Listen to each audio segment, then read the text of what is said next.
مکے کے کافر بیٹی کو کم سے کم قبر میں تو دفن کرتے تھے، لیکن آج کے ظالم ٹکڑے ٹکڑے کر کے گٹروں میں بہا دیتے ہیں۔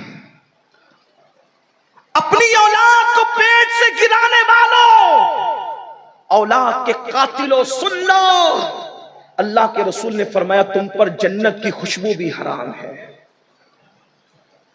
جو ماں کے پیٹ سے بچوں کو گراتے ہیں غربت کے خوف سے، جہیز کے خوف سے، شادی کی مہنگائی کی بنیاد پر، آقا ارشاد فرماتے ہیں کہ یہ بچے جن کو ماں کے پیٹ سے گرایا جا رہا ہے قیامت کے دن بغیر سر کے اٹھیں گے اور اللہ کی عدالت میں عرض کریں گے مولا ان ماں باپ سے، ظالم سے پوچھ کہ ہم نے کیا غلطی کی تھی جس کی سزا دی گئی کہ ہمیں دنیا میں آنے سے پہلے قتل کر دیا گیا۔ بچے چند وجوہات کی بنیاد پہ قتل ہو رہے ہیں۔ نمبر 1، یا تو بیٹیاں اس لیے قتل ہو رہی ہے کہ شادی کیسے کریں گے، وجہ تم ہو، میلاد منانے والوں تم ہو، کیونکہ تم نے شادیوں کو اتنا مہنگا کر دیا ہے کہ آج ان شادیوں کی بنیاد پہ بچیاں قتل ہو رہی ہیں، ان کے قتل کے ذمہ دار تم ہو۔ اور بڑی معذرت کے ساتھ خو گرے حمد سے تھوڑا سا گلہ بھی سن لے، میلاد کی یہ محفل منانا شاید تمہیں کام نہ آئے، معاف کرنا، معاف کر دینا، اور معاف نہیں کر سکتے تو مجھ سے بات کر لینا، میں بات کرنے کے لیے بھی تھی۔ کیوں کام نہ آئے پتہ ہے؟ کیونکہ تم رسول اللہ کی محنتوں کو ضائع کرنے کے لیے کھڑے ہوئے ہو۔ حضور علیہ السلام نے محنت کی تھی، کیوں محنت کی اور کتنی محنت کی تھی بتاؤں؟ حضور کی محنت کتنی تھی؟ رسول اللہ کے عاشق بن کے حضور کی محنت کو ضائع کرنے کھڑے ہوئے ہو تو ایسے عاشقوں پر حضور کی محنت کا اندازہ نہیں۔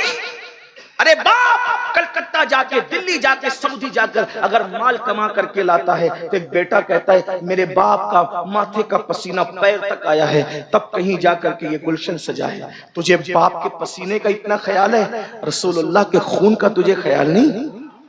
ارے تیرا گلشن باپ کے پسینے پر سجا ہے، لیکن یہ دین کا گلشن رسول اللہ کا خون، ماتھے کا خون نالین میں آیا تھا، نالین میں آیا، تب یہ گلشن سجا ہے۔ تمہیں احساس نہیں؟ ام المومنین سیدہ عائشہ صدیقہ نے پوچھا تھا یا رسول اللہ صلی اللہ علیہ وآلہ وسلم آپ کی زندگی کا سب سے مشکل دن کون سا ہے؟ تھوڑا محسوس کر لیں، محسوس کر لیں۔ میلاد منانے والوں، تم بیٹیوں کے قاتل ہو، تم بیٹیوں کے قاتل ہو، تم سب قاتل ہو۔ آج تم شادی کے نام پر 2-2 3-3 لاکھ کا مطالبہ کرتے ہو، تمہاری دینداریاں کہاں جاتی ہے؟ اصلاح معاشرہ کا جلسہ تم رکھتے ہو، اصلاح معاشرہ کے جلسے میں تم آتے ہو، اپنے گھر کی شادی کے موقع پہ تمہارے اصلاح معاشرہ کے جذبات کہاں جاتے ہو؟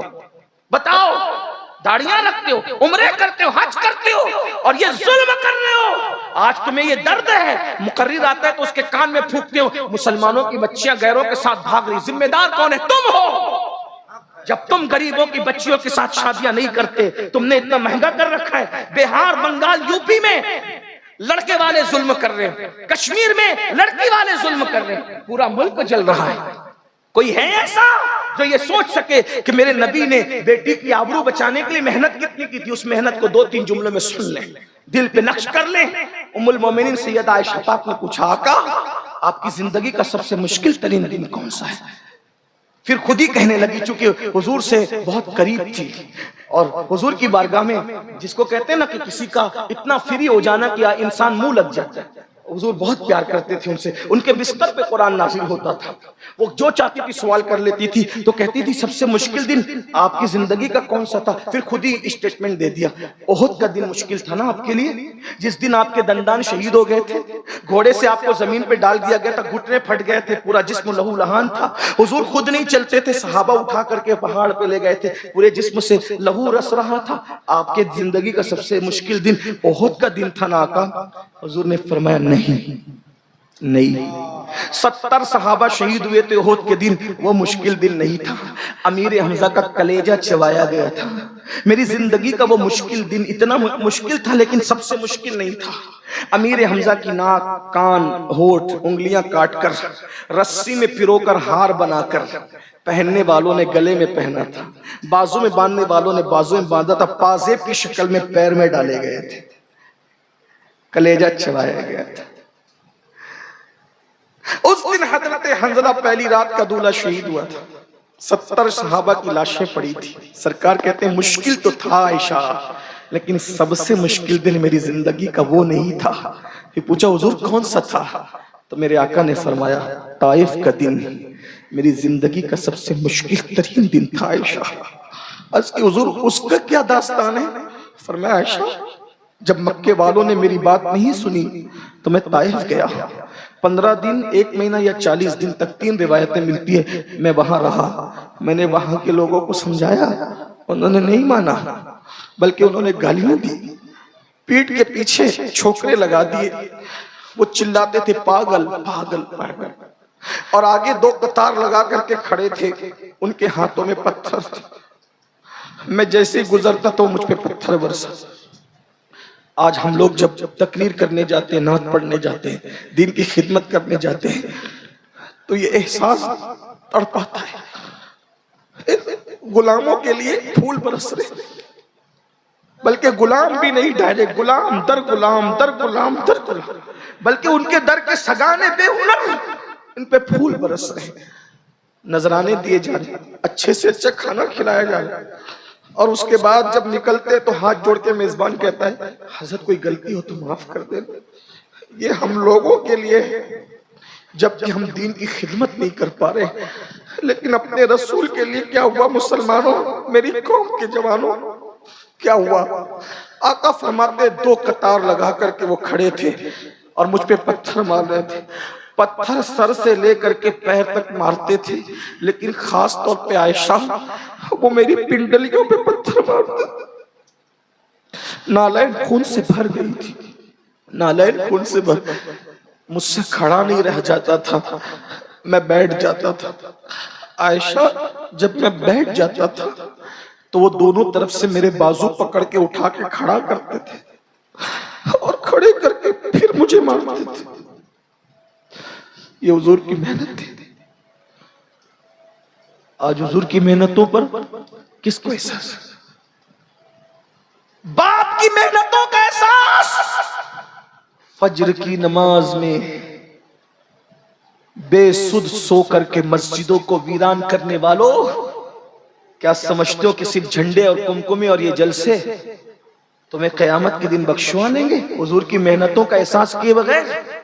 یقیناً یہ بخشش کا ذریعہ ہے، مجھے انکار نہیں ہے، میں فکر رضا کا الحمدللہ غلام ہوں، میرے امام کے افکار ہمارے لیے مشعل راہ ہیں، لیکن سنیوں میلاد کے جلسے میں آنے والوں ذرا سوچو جب تم فجر کی نماز میں سوتے پڑے رہتے ہوں گے تو حضور کا یہ جسم زخمی کیا گیا تھا، حضور کے دل پہ کیا گزرتی ہوگی؟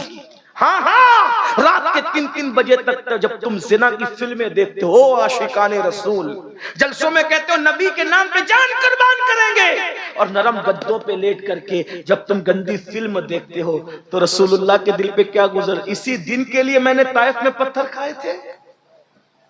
عورتوں کے ساتھ ناجائز تعلقات قائم کرتے ہیں آج کل کے لڑکے اور لڑکیاں، عورتوں کو پاپ کی نظر سے دیکھتے۔ آپ مردہ رسول کا کلمہ نہیں پڑھتے، آپ اس رسول کا کلمہ پڑھتے ہیں کہ آپ کا لمحہ لمحہ ہمارے رسول دیکھ رہے ہیں، اللہ کے اذن اور عطا سے دیکھ رہے ہیں، وہ ہماری جانوں سے زیادہ قریب ہے۔ بتاؤ جب کوئی محنت کرتا ہے، یہ صرف جلسہ محنت سے سجا، اگر اس جلسے کو خراب کریں گے نا تو جلسہ بنانے والے جو جلسہ جنہوں نے منعقد کیا، امام صاحب ہو یا ان کی کمیٹی ہو، امین القادری بھی اگر جلسہ خراب کرے گا اچھا نہیں لگے گا، بولے گا دوسری بار اس کو مت بلانا، سید ہوگا اپنے گھر کا، ہمارا جلسہ خراب کر گیا۔ میں پوچھتا ہوں جو تمہارے 1 مہینے کی محنت پر چندے کے پیسے کے سجائے ہوئے جلسے کو برباد کرے، تمہارا دل اتنا ٹوٹتا ہے، نہ سید دیکھتے ہو، نہ عالم دیکھتے ہو، نہ خطیب دیکھتے ہو، اس سے تم ناراض ہو جاتے ہو جس رسول نے 23 سال محنت کی ہے۔ رسول اللہ کی محنت اگر ہم محسوس نہ کریں کون محسوس کرے؟ حضور کا خون پیشانی کا نالین میں آیا، جب حضور کو پتھر مارے جاتے تھے پٹی باندھنے کے لیے زخموں پہ کپڑا بھی نہیں تھا، ام المومنین سیدہ خدیجہ اپنا دوپٹہ پھاڑ کر کے سر پہ اور زخموں پہ باندھ دیا۔ حضور علیہ السلام کے گھر میں کھانا پکتا تھا تو مکے کے گنڈے گندگی اور غلاظت جو پاخانہ کرتے ہیں، گندگی غلاظت اٹھا کر لاتے تھے، حضور کی ہانڈی میں ڈال دیتے تھے۔ غور کیجئے، چلتے تھے تو کانٹے بچھائے جاتے تھے، کانٹے۔ یہ حضور کی 2 بیٹیوں کو طلاق دیا گیا اس لیے کہ حضور دین کا کام نہ کریں۔ 3 سال تک کے گھاٹی میں پورے خاندان کو قید کر دیا گیا۔ رسول اللہ کے گھر کے بچوں نے درخت کی پتیاں چبائی، چمڑے جلا کر کے پیس کر کے اس کا شربت بنا کر کے پیا۔ یہ محنت ہے۔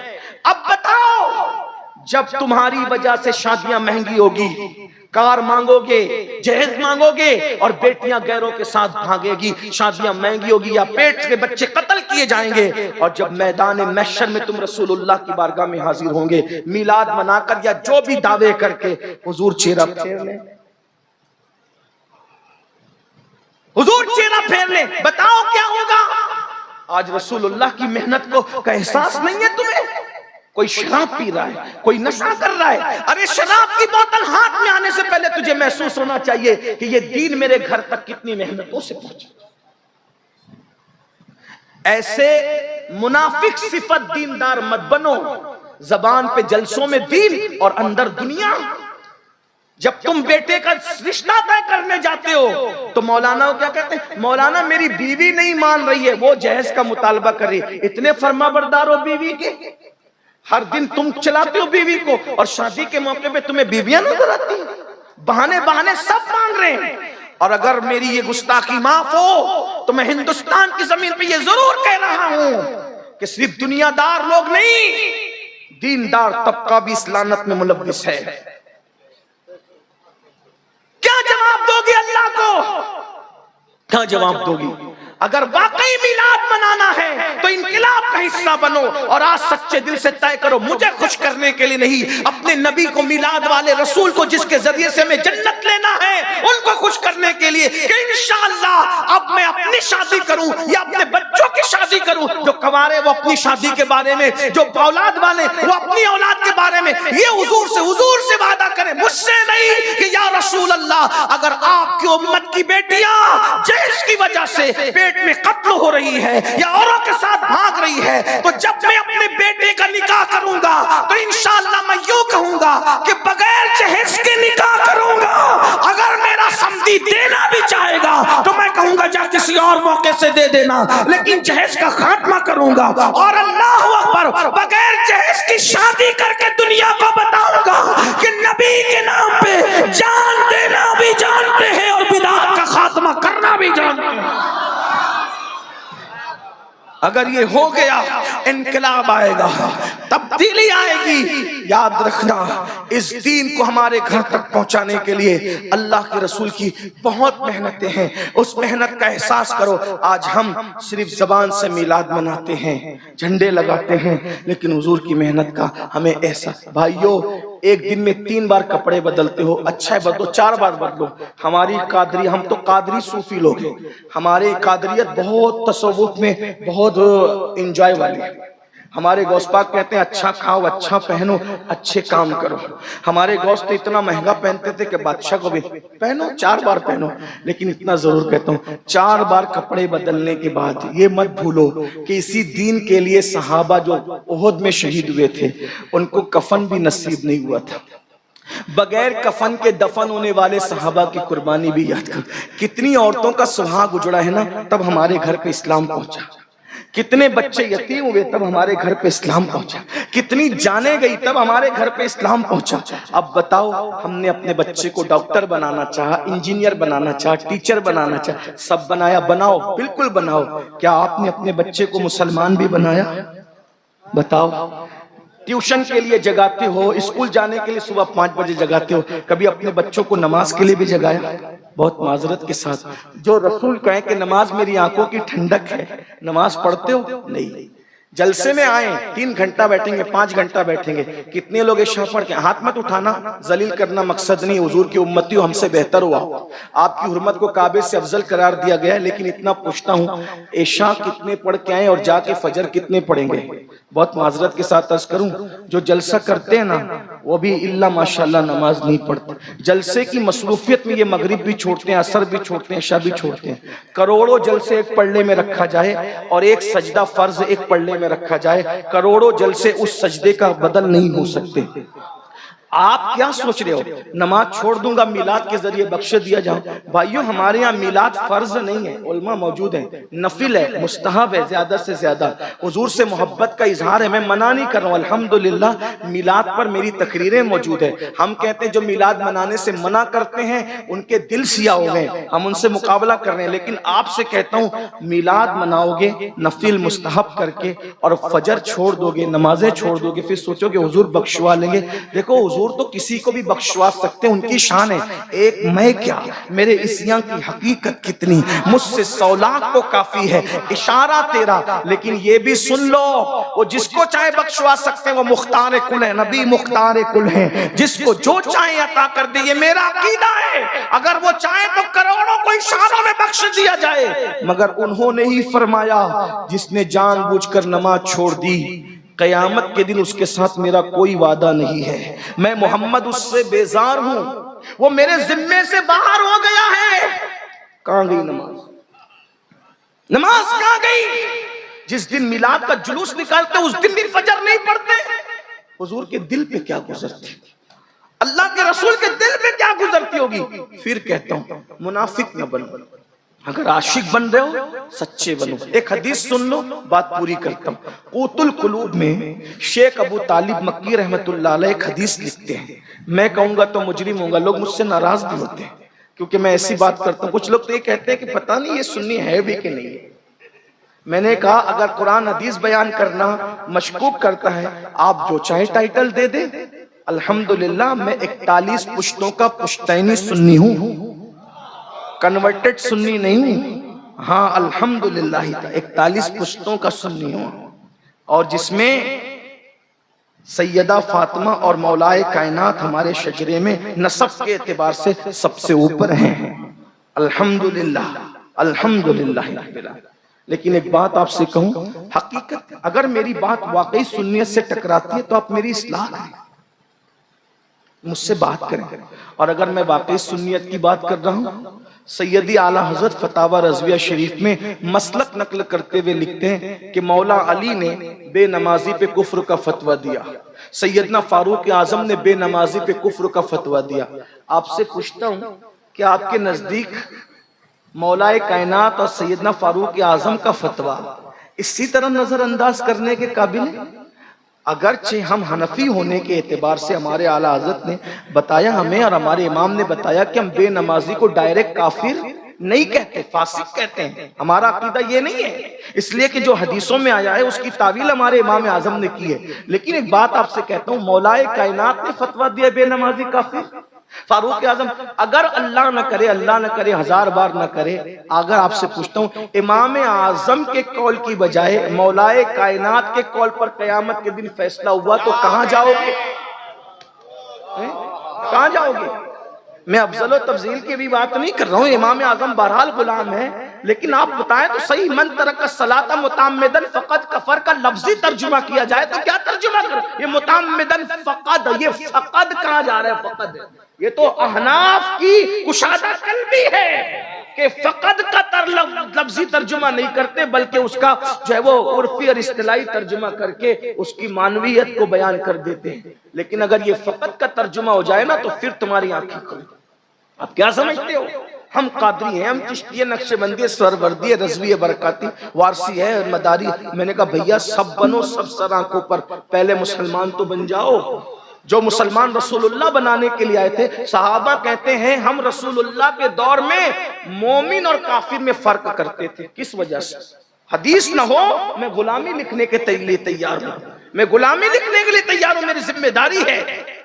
صحابہ کہتے ہیں مومن اور کافر میں فرق کرتے تھے کس بنیاد پر؟ صرف نماز کی بنیاد پر۔ جو نماز پڑھتا تھا ہم اس کو مومن سمجھتے تھے، جو نماز نہیں پڑھتا تھا ہم اس کو کافر سمجھتے۔ یہ رسول اللہ کے دور کا یہ پہچان تھی، یہ پہچان تھی رسول اللہ کے دور میں۔ بتاؤ صحابہ کے نزدیک اپنا ایمان ثابت نہیں کر سکتے، غوث پاک کے نزدیک اپنا ایمان ثابت نہیں، جاؤ گے کہاں؟ ڈر نہیں لگتا؟ جو مال اور جو دولت قبر میں نہیں لے کر کے جاؤ گے، اس کے لیے 12 14 گھنٹے محنت کرتے ہو، اور جو نماز قبر کے اندر ساتھ جائے گی اس کے لیے 10 منٹ نہیں نکال سکتے؟ صرف 10 منٹ کا ٹائم لگتا ہے ایک وقت کی نماز کی۔ میں کہتا ہوں جنت کے لیے نہ پڑھو، کم سے کم سچے سنی بننے کے لیے تو نماز پڑھ لو۔ نماز میں حضور علیہ السلام کی آنکھوں کی ٹھنڈک ہے، ٹھنڈک۔ اور یاد رکھنا آقا فرما رہے کہ قیامت کے دن اس کے ساتھ میرا کوئی وعدہ نہیں ہے، میں اس سے بیزار ہوں۔ اور یاد رکھنا ہم سنیوں کا عقیدہ ہے، سنیوں جب تک رسول اللہ کے ہاتھ نہیں اٹھیں گے جنت کسی کو نہیں ملے گی۔ تم اور میں تو دور کی بات، عالم مولانا مفتی صحابہ دور کی بات، خلیل اللہ کو بھی اس دن رسول اللہ کی حاجت ہو ہے، خلیل اللہ کو حاجت رسول اللہ کی۔ جب تک حضور کی بارگاہ میں اللہ اکبر نگاہ کرم نہ ہوگی کسی کی بگڑی نہ بنے گی۔ اب سوچو نماز چھوڑنے والوں 10 منٹ کا ٹائم لگتا ہے، میلاد منانے والوں مناؤ، دھوم سے مناؤ میلاد، حشر تک ڈالیں گے ہم پیدائش مولا کی دھوم، مثل فارس نجد کے قلعے گراتے جائیں گے، خاک ہو جائیں عدو جل کر مگر ہم تو رضا، دم میں جب تک دم ہے ذکر ان کا سناتے جائیں گے۔ میلاد منائی جاتی رہے گی لیکن غور سے سننا۔ حضور کے پاس گئے، یا رسول اللہ نظر کرم کر دے، جنت دے دے، اور حضور نے نظر چہرہ پھیر لیا۔ ظالم تو زنا کی فلمیں تو دیکھتا تھا لیکن 10 منٹ تجھے نماز کے لیے نہیں تھا۔ مال کمانے کے لیے کلکتہ، دلی اور سعودی تک گیا لیکن گھر کا بسترہ چھوڑ کے محلے کی مسجد تک نماز کے لیے میری آنکھوں کی ٹھنڈک کے لیے نہ جا سکا۔ بولو یہ دنیا ہے، بے وفا ہے۔ بھائیو اولاد کے لیے جو کما کے جما رہے ہو، جماؤ، بہت جماؤ، اللہ تمہیں خوب دے، میں منع نہیں کر رہا ہوں، لیکن یہ سب اولاد عیش کرے گی، عیش۔ جیتے جی بچے 24 گھنٹے میں خیریت کا فون نہیں کرتے ماں باپ کو، یہ مرنے کے بعد مغفرت کی دعا کریں گے یہ مصلوب بچے؟ خود سوچو، سعودی چلے جائیں، دلی چلے جائیں، کلکتہ کمانے کے لیے، بوڑھی ماں انتظار، اس کو تو بڑا فخر کہ میرا بچہ سعودی میں ہے، میرا بچہ دلی میں، میرا بچہ کلکتہ میں۔ 24 گھنٹے میں فون نہیں آتا بوڑھے ماں باپ۔ بتاؤ نا، عبرت لے لو، عبرت۔ اللہ سب کے بچوں کو نیک بنائے لیکن عبرت لے لو کہ جو بچے 24 گھنٹے میں ہمیں جیتے جی فون نہیں کر رہے ہیں، وہ ہماری مغفرت کے لیے دعا کیا کریں گے؟ جو کچھ کرنا اپنے لیے کر لو، یہی سے کر لو، اپنے ہاتھوں سے کر لو۔ لا تنس نصیبک من الدنیا، دنیا سے اپنے نصیب کا مت بھولو، سوائے کفن کے کچھ نہیں لے جاؤ گے۔ سب یہاں بہویں راج کرے گی، بیٹے راج کرتے رہیں لیکن آپ کا ہمارا کوئی نہیں ہے۔ قبر میں کیڑے چلیں گے، اس جسم، ان موٹے موٹے نرم خوبصورت جسموں میں کیڑے چلیں گے۔ بہت گھمنڈ ہے نا اپنے نسب پر، اپنے جسم پر، اپنی دولت، کیڑے چلیں گے۔ میں کوئی بددعا کے طور پہ نہیں کہہ رہا ہوں، حقیقت ہے، ایسے کیڑے کہ ہڈیاں بھی چاٹ جائیں گے کیڑے، کیونکہ حضور سے وفا نہیں، نماز نہیں پڑھی، حضور کی بات نہیں مانی، صرف زبان سے دعوے کرتے رہے۔ مگر ہاں اگر کوئی سچا رسول اللہ کا وفادار ہے، کیڑا چلنا تو دور کی بات، انشاءاللہ اس کا کفن بھی میلا نہیں ہوگا۔ لیکن کوئی وفا تو کرے۔ جو حدیث پڑھنے لگا تھا وہ سن لے، بات میں پوری کرتا ہوں۔ قوت القلوب میں شیخ ابو طالب مکی رحمۃ اللہ علیہ حدیث لائے کہ اللہ کے رسول علیہ السلام کا ارشاد ہے، میرے آقا فرماتے ہیں جو مجھ سے عشق کا دعویٰ کرے، ہم سب عاشق لوگ ہیں نا، عشق کا دعویٰ، آقا فرماتے ہیں جو مجھ سے عشق کا دعویٰ کرے اور پوری رات سوتا رہے، میں محمد اعلان کرتا ہوں کہ وہ جھوٹا ہے، جھوٹا۔ جو رات بھر سوئے عشق کا دعویٰ کر کے وہ جھوٹا ہے، تو جو فجر میں بھی سوتا رہے صبح کے وقت وہ کتنا بڑا جھوٹا ہوگا۔ اس کا مطلب جو عاشق لوگ ہیں نا وہ راتوں کو سوتے نہیں ہیں، عشق ہو جائے تو درود پڑھتے جگیں گے، نفل پڑھتے جگیں گے۔ دیکھا اس عاشق کو جو ماں کے پیٹ سے ولی پیدا ہوا تھا لیکن 40 سال تک عشاء کے وضو سے فجر کی نماز پڑھی، غوث پاک کو جانتے ہو کہ نہیں جانتے؟ انہیں کیا ضرورت تھی؟ ماں کے پیٹ سے ولی پیدا ہوئے تھے. لیکن عشق جتنا زیادہ ہوتا ہے آدمی عبادت اتنی ہی زیادہ کرنے لگتا ہے. ہم کیسے عاشق ہے کہ 3 دن تک پاک بھی نہیں رہتے, کھڑے ہو کے پیشاب کرتے ہیں. ہم کیسے عاشق ہے کہ ہفتے بھر مسجد جانے کی توفیق بھی نہیں ہوتی. ایک جملہ کہہ دوں, برا نہ مانو تو, جو عشق تمہیں گھر سے نکال کے مسجد تک نہیں لے جاتا, اتنا کمزور ہے تمہارا عشق. تو جو عشق اتنا کمزور ہو جو گھر سے مسجد تک نہ لے جا سکے, وہ عشق تمہیں کبھی جنت تک نہیں لے جا سکتا. عشق تو وہ ہے جس نے حنظلہ کو پہلی رات کی دلہن چھڑوا کر احد کے میدان تک لایا تھا.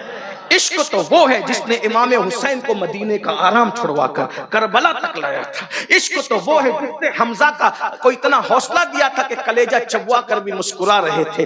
عشق یہ ہے. یہ عشق والے مزے لے رہے ہوں گے, اور ہم جیسے جو صرف دعویٰ کر رہے ہیں دعوے میں رہ جائیں گے. دعا کرو اللہ میں سچا عاشق بنائے.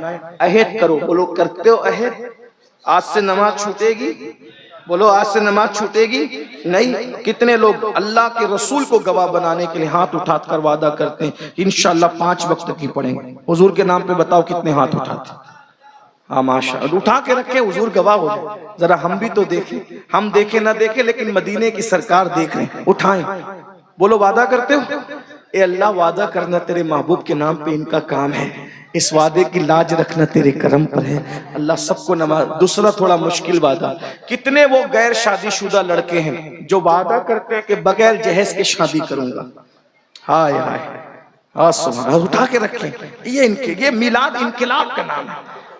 لیکن بولو ابا کے کہنے پر تو پھر مجبور نہیں ہو جاؤ گے. ماں باپ کی وہی بات ماننا جو شریعت کے مطابق ہو, اور جو شریعت کے خلاف وہ ہاتھ جوڑ کے کہنا کہ آپ کہہ رہے ہیں لے, نبی کہہ رہے مت لے, میں باپ کی نہیں اس وقت رسول پاک کی مانوں. ان سے لڑنا بھی مت, ان کو جھڑکنا بھی مت, مگر قدم پکڑ کے کہہ دینا کہ آج آپ کی نہیں آج حضور کی مانیں گے, کیونکہ حضور حضور ہے.